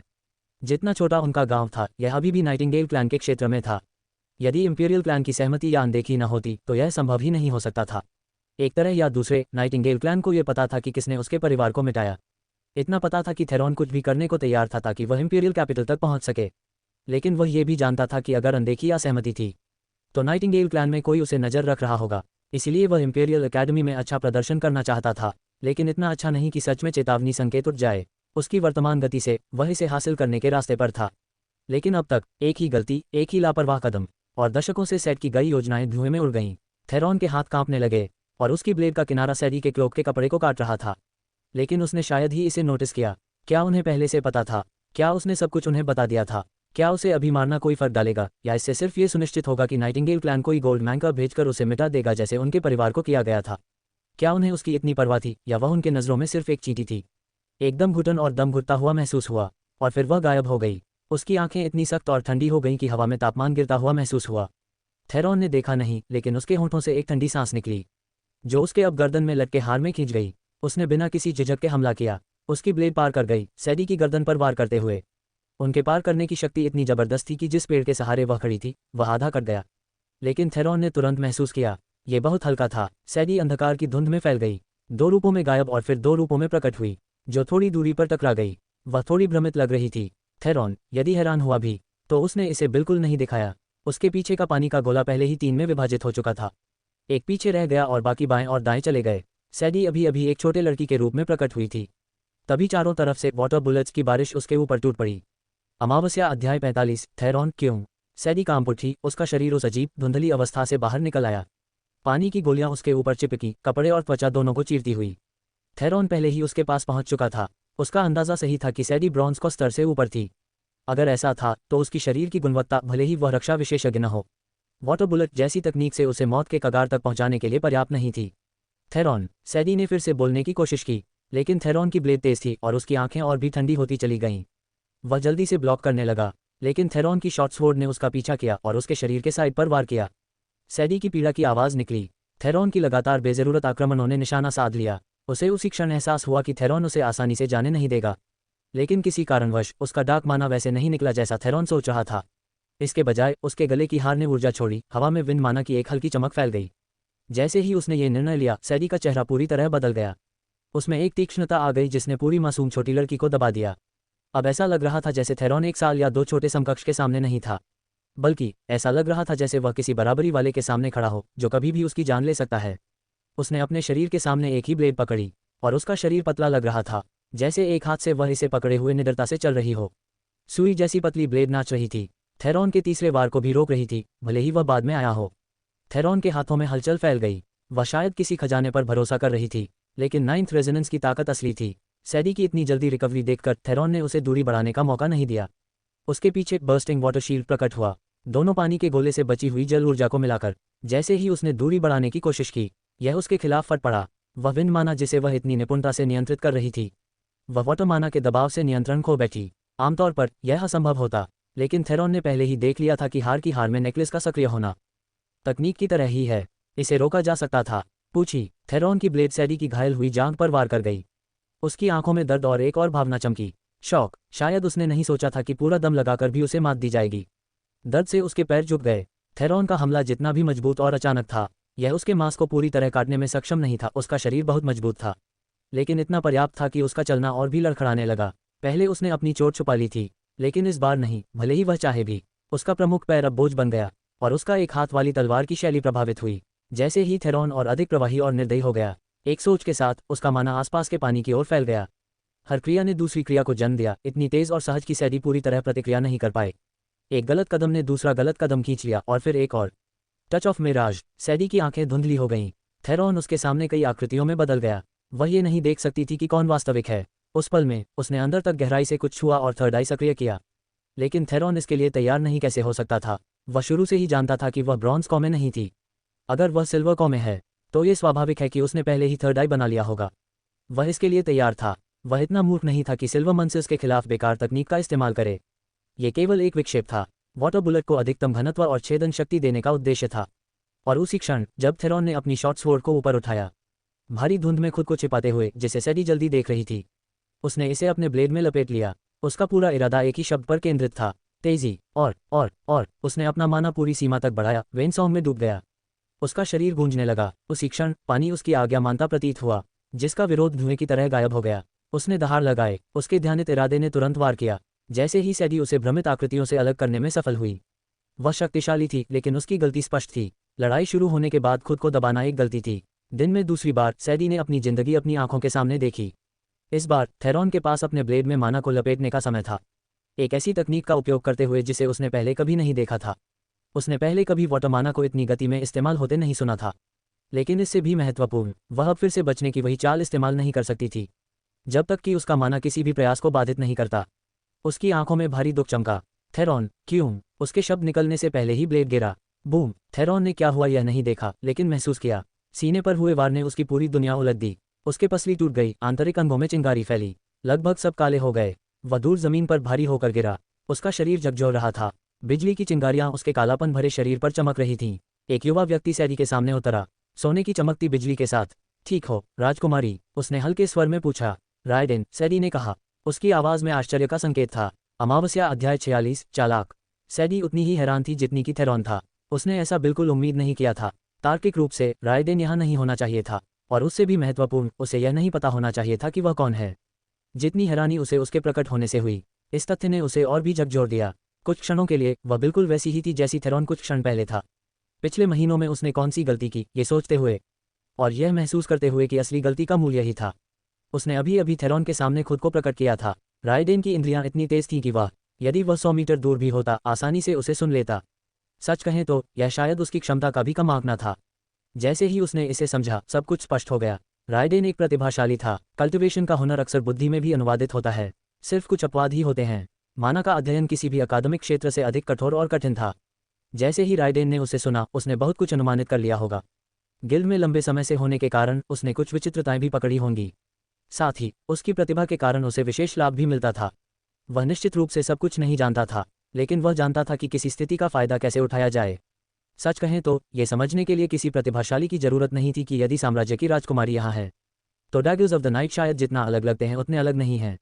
ऐसे में राइडेन ये समझ जाएगा कि वह गिल्ड के रहस्यमय प्रमुख की सेवा नहीं कर रहा, बल्कि उसके सामने खड़ी उस छोटी लड़की की वंश रेखा की, और उससे भी महत्वपूर्ण इस तरह प्रकट होकर इतनी सटीक वजह से। वह दरअसल साम्राज्य के क्लान को मजबूर कर रहा था। उन्हें या तो उसे अपनी योजनाओं में शामिल करना होगा या मारना होगा। और क्या वे ऐसा करेंगे यदि उसने अभी उनकी छोटी राजकुमारी को बचा लिया? यह अभी भी एक जोखिम था, लेकिन राइडेन को अपनी प्रतिभा और तर्कशक्ति पर पूरा भरोसा था।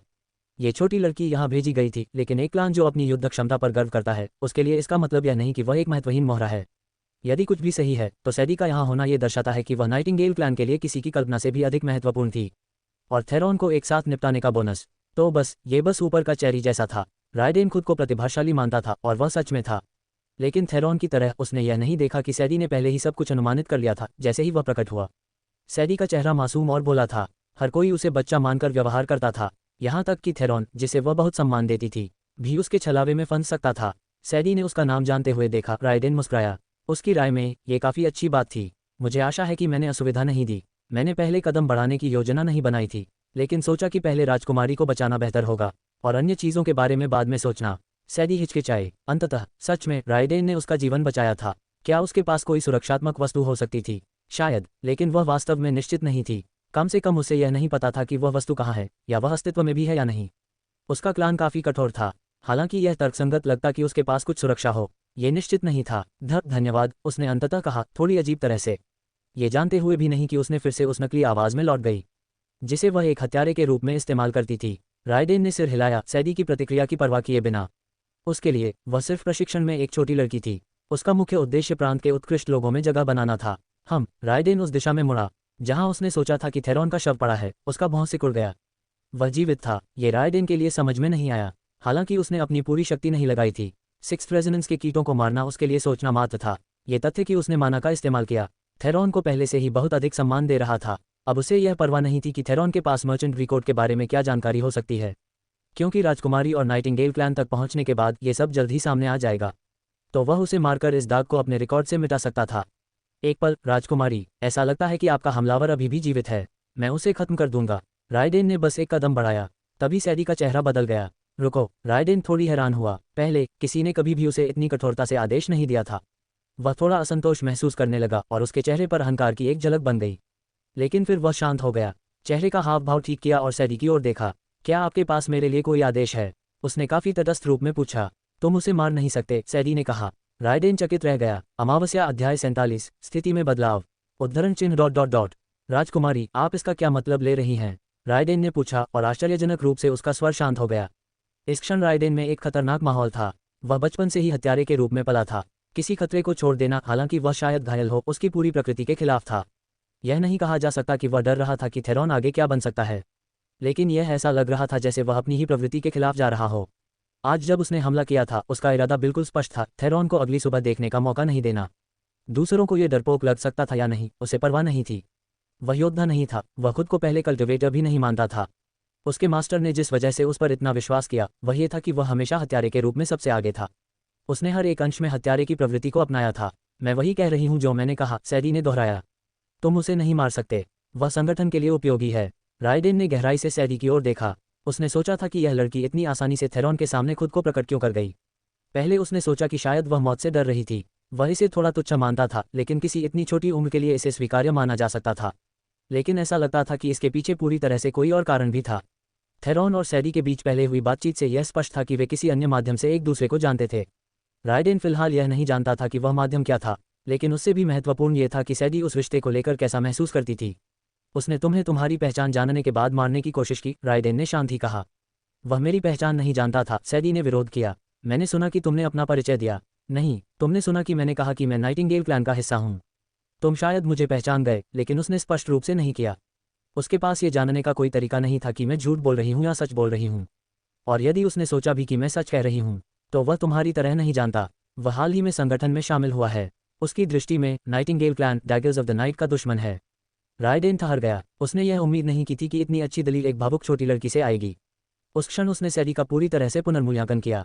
उसने महसूस किया कि इस छोटी लड़की को मूर्ख बनाने या उसे बचाने की अपनी क्षमता को अंतिम हथियार के रूप में इस्तेमाल करने का विचार असंभव था। स्थिति को समझते हुए रायडेन ने अपनी दृष्टिकोण बदल दी। तो आप कहना चाहती हैं कि आप उसे चाहे कुछ भी हो जीवित रखना चाहती हैं? हाँ, सैडी ने तीव्रता से उत्तर दिया। वह थोड़ी नाराज होने लगी थी। रायडेन को अब उसकी मंशा स्पष्ट हो जानी चाहिए थी, यहाँ तक कि उसने तुम्हें मारने की कोशिश की उसके बाद भी। हाँ, और अगर तुम्हारे क्लान को इसके बारे में पता चला। सैडी ठहर गई। रायडेन ने स्वीकारोक्ति की तरह कहा, जैसे कि सैडी ने उसे वही उत्तर दे दिया जो वह चाहता था। चूंकि रायडेन ने समझ लिया कि वह इस छोटी लड़की को आसानी से नियंत्रित नहीं कर सकता, इसलिए उसने उनके बीच संबंध का स्वरूप बदलने का निर्णय लिया। वह कभी भी किसी के अधीन होने का आदी नहीं था। यदि उसे थेरॉन को जीवित रखने का असुविधाजनक जोखिम उठाना पड़ता है, तो सैडी को इसके लिए झुकना होगा। यहाँ उसने फिर से एक और जोखिम उठाया। यदि यह सिर्फ बचपन का क्रश था, तो कुछ सालों में सैडी इसे भूल जाएगी, शायद कुछ महीनों में भी। तब तक केवल उससे नाराजगी रह जाएगी। तो अगर वह इसका फायदा उठाना चाहता, तो उसे सही सीमा का ध्यान रखना होगा। अधिक नहीं बढ़ाना, लेकिन जितना हो सके उतना लेना। वह थेरॉन की ओर मुड़ा। सैडी की तीक्ष्णता को समझते हुए उसने विस्तार से समझाने की जरूरत नहीं समझी और आगे बढ़ गया। मैं समझ गई, सैडी ने कहा। रायडेन की आंखें सिकुड़ गईं। सैडी की आवाज़ उतनी परेशान नहीं थी जितनी कि वह उम्मीद कर रहा था। वास्तव में ये काफ़ी ठंडी थी। फिर भी उसने सिर हिलाया और चलते हुए आगे बढ़ गया। आप क्या कर रहे हैं? सैडी ने पूछा। रायडेन थेरॉन के शरीर तक पहुंच गया। उसने सैडी की माना में उछाल महसूस किया, लेकिन उसने प्रतिक्रिया नहीं दी। वह झुका और थेरॉन के हाथ में पकड़े हुए किसी चीज़ तक पहुंचा। उसकी छोटी तलवार। रायडेन ने तलवार के हिल्ट को पकड़ा और खींचा। जब वह आसानी से बाहर नहीं खींच सका, तो उसके होठों पर एक भ्रंश आया।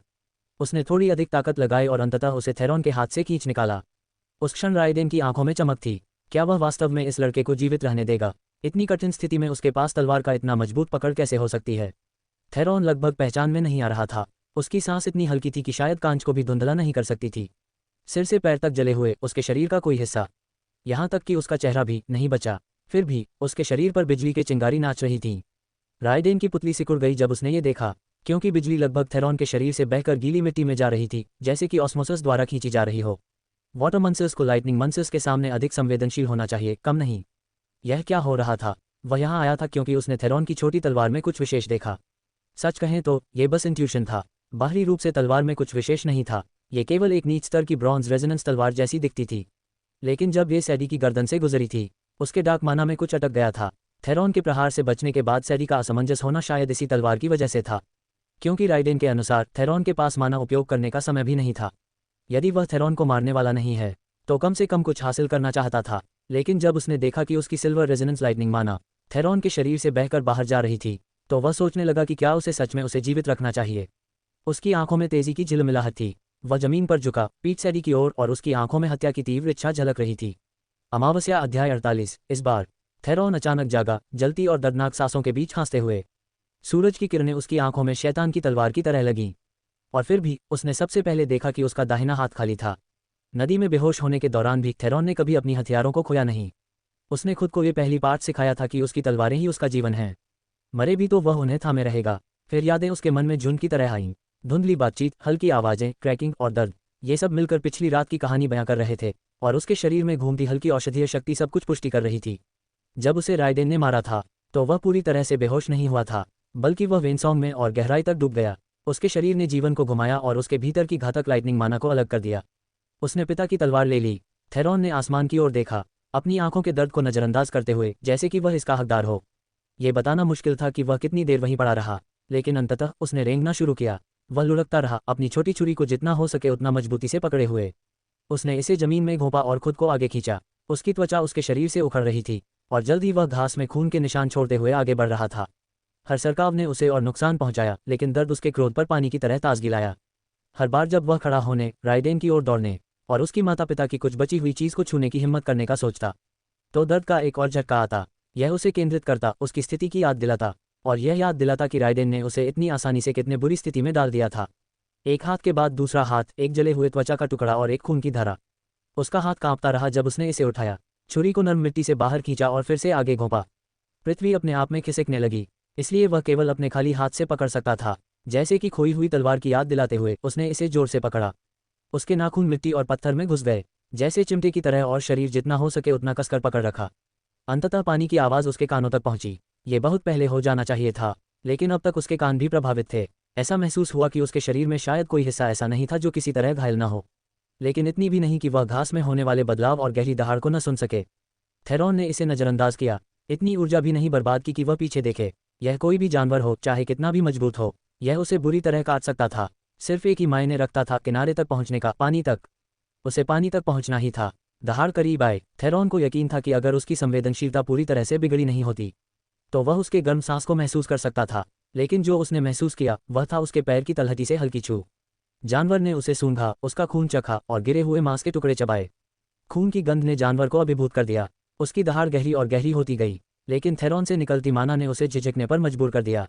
अब भी लाइटनिंग माना पूरी तरह से गायब नहीं हुई थी।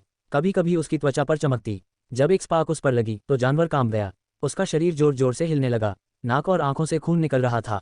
ये केवल एक हल्की झलक थी और क्षति केवल क्षणिक थी, लेकिन डर वास्तविक था। अगर वह थेरॉन को खा जाता तो सोचो कितना बुरा होता।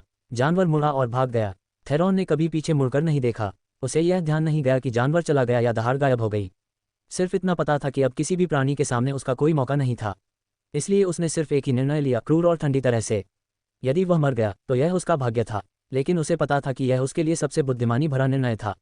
और फिर उसका हाथ आखिरकार पानी से टकराया। सुखद ठंडक उसकी जली हुई त्वचा को छू गई और एक पल के लिए उसे राहत मिली, बस सबसे हल्का पल, क्योंकि जल्दी ही वह फिर से अभिभूत हो गया। उसने खींचा, किनारे की कंकड़ उसके नाजुक फटे हुए मांस में फंस गए। वह हर तेज किनारे, हर रोलिंग पत्थर को महसूस कर सकता था, लेकिन उसके क्रोध से ज्यादा जलन कुछ नहीं थी। पानी ने उसे ढक लिया और वह गहराई में डूब गया। वेनसॉन्ग उसके सिर में बज रहा था और उसके दिल की धड़कन कानों में गर्जना कर रही थी। फिर उसने सांस ली। इस बार उसने इसे जानबूझकर किया। एक बार फिर उसने ठंडी गणनात्मक चुनाव किया। यदि वह डूब गया तो वह डूब गया, लेकिन वह जानता था कि वह मौत के सिर्फ पलों की दूरी पर है। यदि राइडेन का पहला हमला उसे चिथड़े चिथड़े न करता तो यहाँ रेंगते हुए अपने शरीर की नाजुक त्वचा को छीलना निश्चित रूप से उतना ही खतरनाक था। गंभीर जलन किसी को मारने के लिए पर्याप्त होती है। खुद की त्वचा की परत उधरना और अपने सबसे नाजुक हिस्सों को प्रकृति के हवाले करना उससे भी बुरा था। वह पहले से ही शौक में जाने लगा था। सैडी द्वारा इंजेक्ट की गई दवा बहुत मजबूत थी, उससे पहले कभी नहीं अनुभव की गई, लेकिन ये केवल रात तक जीवित रहने में मदद करने के लिए पर्याप्त थी। अगर वह जीवित रहना चाहता था तो यह उसका एकमात्र मौका था। उसने सांस ली और पानी उसके शरीर में भर गया, लेकिन इस बार वह नहीं घुटा। इस बार ठंडक ने उसे पूरे शरीर में भर दिया। अमावस्या अध्याय 49 एक योजना। पानी चारों ओर उछल रहा था और एक आकृति धीरे धीरे उसकी गहराइयों से उठ रही थी। फिर वह अजीब तरह से स्थिर हो गई, लेकिन भीतर वह आकृति अभी भी सतह की ओर बढ़ रही थी।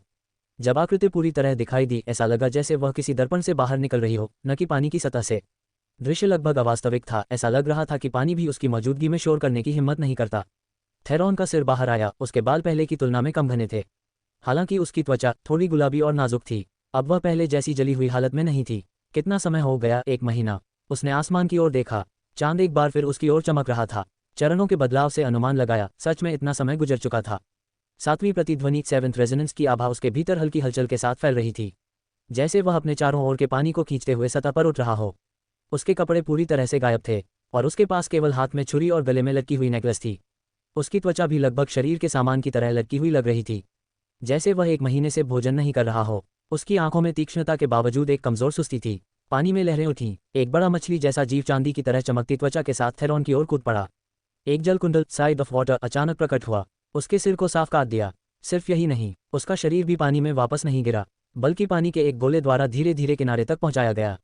अल्पविराम। थेरॉन आग के पास बैठा था। शायद रात के समय आग जलाना बुद्धिमानी नहीं थी, खासकर इतनी बड़ी जंगली मछली को पकाने के लिए, लेकिन जब उसके आइरिस में लाल और नारंगी रंग नाच रहे थे तो उसने इसका बिल्कुल ध्यान नहीं दिया। उसे अगले कदम के बारे में सोचने के लिए 1 महीना मिल गया था, लेकिन उसने पूरा समय ध्यान की स्थिति में बिताया। यह उसका पहला मौका था जब उसने वास्तव में सोचने का अवसर पाया। उसे बस एक पल में एहसास हुआ कि अब कोई रास्ता नहीं है। उसकी पिता की तलवार, उसे इसे वापस पाना ही होगा। क्या यह मूर्खता थी? उसे पता था कि है, लेकिन हर बार जब वह इसे पीछे छोड़ने के बारे में सोचता, एक क्रोध जो उसने दबा रखा था फिर से फूट पड़ता। फिर भी उसकी आंखों में घातक शांति थी। उसने जंगली मछली के एक और स्वादिष्ट टुकड़े को काटा और कुछ कुतरने के बाद निगल लिया। यदि वह कुछ मूर्खतापूर्ण करने जा रहा था तो ये बिना सोच के नहीं हो सकता था। यदि वह लौटने वाला था तो उसे एक स्पष्ट कार्य योजना चाहिए थी। उसने अपने सीने की ओर देखा और देखा कि डैगर्स ऑफ द नाइट की निशान अभी भी मौजूद थी। वह निश्चित था ये काफी फीकी पड़ चुकी थी। उसने अपने हाथ को उस निशान पर फेरा। मेरे शरीर के साथ वास्तव में क्या हो रहा है? थेरॉन ने पहले ही इस शापित निशान से छुटकारा पाने की योजना बना रखी थी।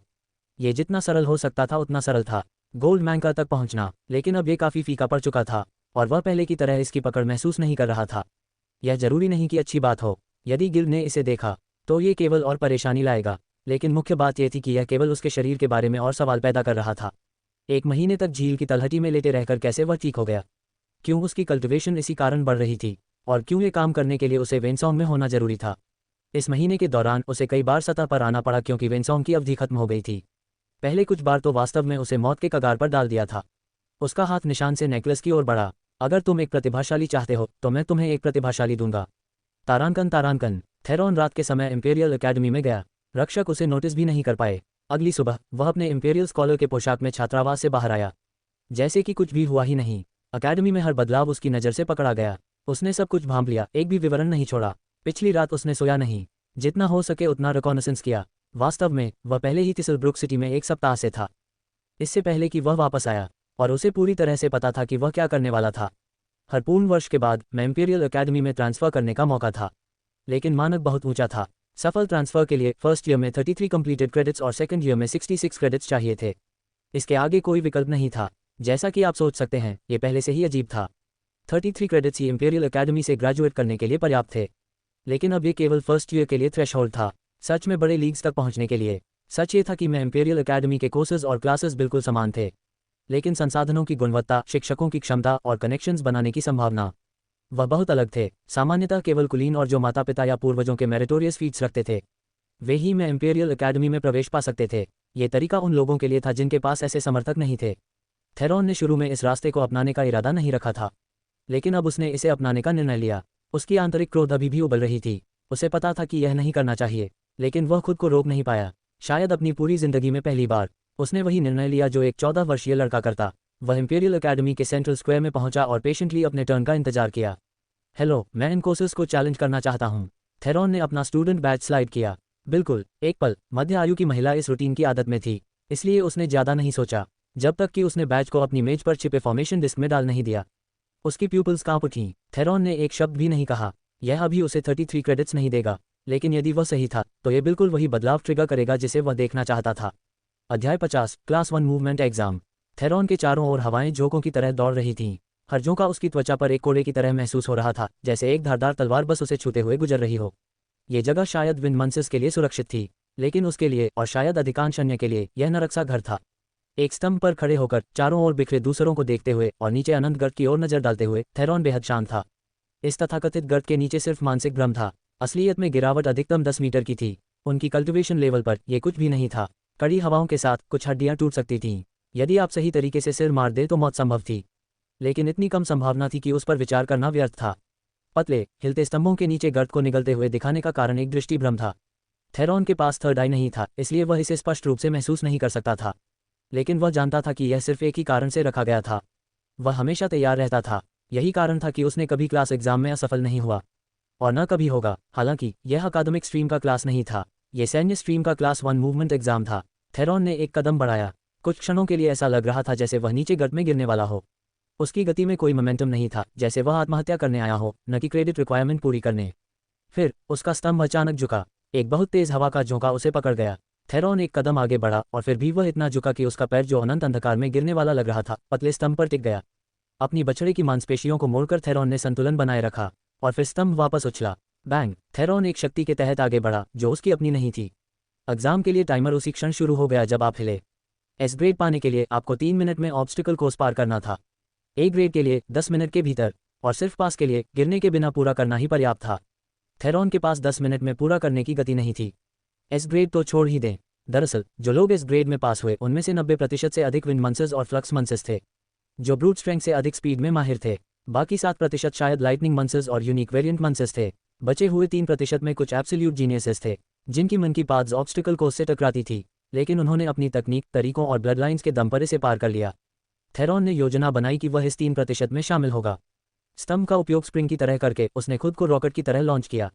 अल्पविराम। बाहर देखते हुए एक साजन दिल को हाथ पर हाथ रखकर खड़ा था। उसके पास एक महिला शिक्षक थी जिनसे थेरॉन की कोई खास बातचीत नहीं हुई थी। एक 9th रेजिडेंट सिल्वर विंड मैंकर टीचर जेडब्री। जैसे ही उन्होंने बदलाव की खबर सुनी, साजन दिल को दौड़े। थेरॉन जैसा प्रयास पहले कभी इंपीरियल एकेडमी के इतिहास में नहीं हुआ था, कम से कम 3 हफ्ते पहले तक नहीं। और अब अचानक कोई और भी वही कर रहा था। क्या ये संयोग था? सार्जेंट डिल्को अनौपचारिक रूप से मिलिट्री स्ट्रीम में दूसरे इन कमांड थे। डीन थिसल के नीचे उनके शब्द की काफ़ी ताकत थी। उन्हें फर्स्ट ईयर का एग्जाम सुपरवाइज करने की जरूरत नहीं थी, क्योंकि टीचर जेड भी पहले से मौजूद थी, हर क्रिया पर अपनी हरी आंखों से बारीकी से नजर रख रही थी। लेकिन थेरॉन के साथ उनका अंतिम इंटरैक्शन अच्छा नहीं गया था। उन्हें लगा कि बच्चा उन्हें नीचा दिखा रहा था, और ऐसा करने का कारण और अधिकार होने के कारण उनका असहज अनुभव और बढ़ गया। संक्षेप में, दोनों थेरॉन पर बारीकी से नजर रख रहे थे। जब उन्होंने उसका प्रदर्शन देखा तो दोनों सिर हिलाते हुए बोले, अपने आप को अधिक आंकना। यदि वह विंड मैंकर होता, ये स्ट्रैटेजी काम कर सकती थी।